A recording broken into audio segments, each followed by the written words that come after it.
Kling 3.0 is officially live, and this is a big moment for anyone creating videos with AI. Over the past few weeks, there has been a lot of speculation, leaks, and expectations around this release, and now we finally get to see what Kling 3.0 can actually do in real-world use.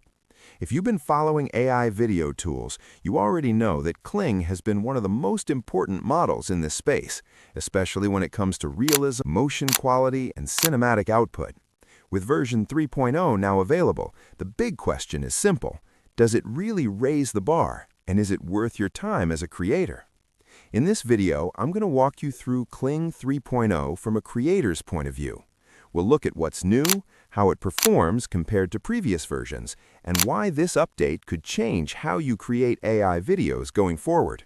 Whether you're into cinematic content, social media videos, or experimenting with next-level AI visuals, this is one update you don't want to miss. Let's get into it.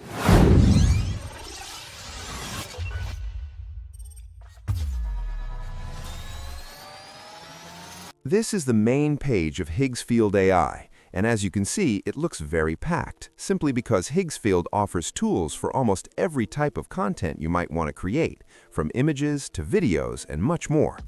To use Kling 3.0, just click on this banner right here or hover over Video on the top panel and select Kling 3.0 from the list. Now that we are here, let us quickly walk through the features so you understand what each one does and how to use them properly. First, we have the start frame and end frame options. These allow you to control how your video begins and how it ends, giving you more control over the flow and final look of your generation. This is where you enter your prompt. You can also upload a reference image here if you want the video to follow a specific visual style, or you can simply type a prompt and generate the video without any image. Right here, you can turn off the sound feature if you do not want audio in your video. Also, make sure the Kling 3.0 model is selected. If it is not, just click here and choose it from the available options. With the duration setting, you can generate videos from 3 seconds up to 15 seconds long. Right now, Kling 3.0 is in very high demand, so if you want faster generation times, it's recommended to keep the duration at 10 seconds or below. For the aspect ratio, you can choose between 16:9, 9:16, or 1:1, depending on where you plan to post your video. And lastly, you can select your preferred resolution, either 720p or 1080p. The 1080p option takes a bit longer to generate, so for this example, I'll go with 720p. Now, let us enter a simple prompt, choose all the settings that fit our needs, and click on Generate. Give it a few seconds to process, and just like that, we have our result.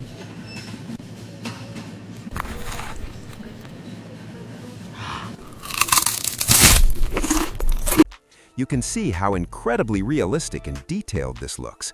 The motion feels natural, and the overall quality is very impressive. Now, let me clear the prompt and try something else.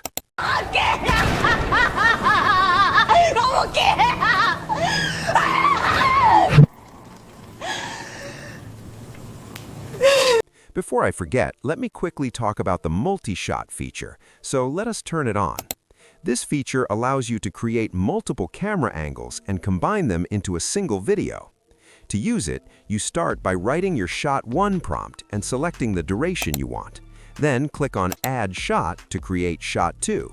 You can keep clicking Add Shot to include as many angles as you want in one video.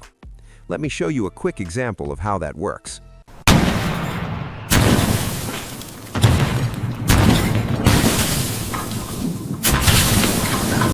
Now, let's take a focused look at what actually makes Kling 3.0 a major upgrade and why creators are so excited about it. With Kling 3.0, we now have enhanced audio generation. This allows the model to create character-specific voices that are directly integrated into the video generation process. Instead of adding voice later, Kling can now generate dialogue that matches the character's identity, tone, and presence inside the scene. This is a quick example of how that works. Higgs, drop it! Drop it now! Yes, sir.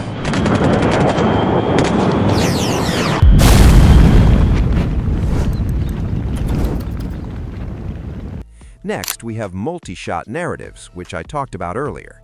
This is a unified storyboard workflow that generates cinematic sequences in a single pass.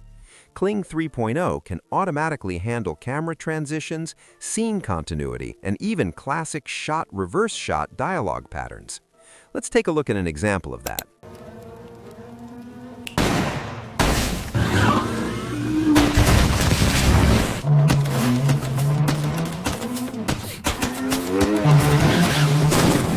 Next up is directorial physics. This brings advanced simulation of gravity, fluid dynamics, and complex object interactions into generated videos. Movements feel more grounded, physical contact looks more realistic, and scenes hold together better overall. Let's quickly look at an example so you can see.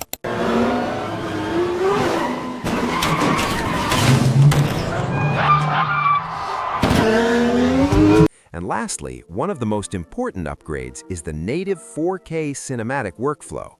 Kling 3.0 now supports ultra-high definition output with clean and readable text directly inside scenes. Let's take a look at how sharp and cinematic this actually looks.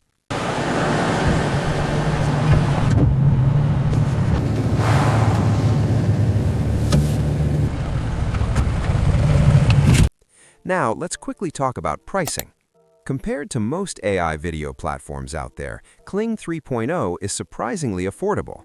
You get access to high-quality video generation, advanced features like multi-shot scenes, and 4K output without paying the kind of premium prices we see on other platforms. This makes Kling 3.0 one of the most cost-effective options right now, especially for creators who want cinematic results without breaking the bank. And that's Kling 3.0 in action. From enhanced audio generation and multi-shot storytelling to realistic physics and native 4K output, this update clearly takes AI video creation to a whole new level. If you want to try Kling 3.0 yourself, make sure you check the links in the description and the pinned comment. I've dropped direct access links there so you can get started right away on Higgsfield. If this video helped you or gave you new ideas for your content, don't forget to like the video, subscribe to the channel for more AI tools and tutorials like this, and drop a comment below to let me know what you think about Kling 3.0 so far. I'll see you in the next one.